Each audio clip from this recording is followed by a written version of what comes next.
Nzu. Nzu bụ ihe dị oke mkpa n'ala Igbo. O pere mpe mana o nwere ugwu dị oke ukwuu. Ọ bụrụ na abịa n'ụlọ mana ọjị osisi adịghị mana e nwere nzu, onye nwe ụlọ agaghị asị na ya enweghị ọjị. Nke a na-egosi na nzu bụ ọjị. Abịa n'ụlọ onye chiri echichi, ọjị osisi nwere ike ghara ịdị mana ọ gaghị ekwe ka nzu kọnahụ n'obi ya.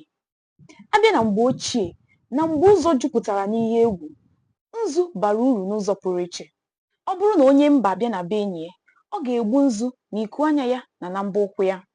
Ajọ mmadụ hụrụ ya n'ụzọ agaghị ele ya ajọ anya n'ihi na uche ya ga na-agwụ ya na onye ọbịa ahụ gara na be onye ama ama.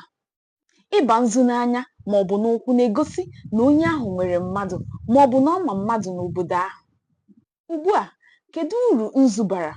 Nzu bụ nnukwute ọgwụ eji agwọ arụbara. O nwere ọrịa a na-akpọ arụbara. A na-ete ụmụ amụrụ ọhụụ nzu iji mee ka ahụ ha na-akpọ mụrịmụrị. N'okwu alụsị, a na-edote nzu maka igodo ala, ịchụ àjà udo, igosi na ebe ahụ dị ọcha ma dịkwa nsọ. N'ihi ya, agaghị agọ mmụọ na ọ bụrụ na nzu adịghị. Onye na-echi echichi na-etekwa nzu n'ahụ ya niile. Ndị egwu ụfọdụ na-etekwa nzu iji wee chọọ mma. Mgbe gboo, eji nzu achọ ụlọ mma. Onye gaje n'okwu alụsị ga-edo onwe ya nsọ site n'ite nzu n'ahụ ya.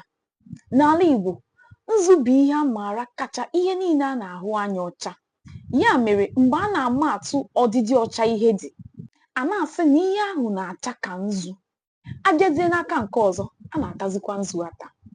O nwere ndị na-ata nzu ata. Ka anyị jidebe ya ebe a. O kwesị na-ewee mụta ihe.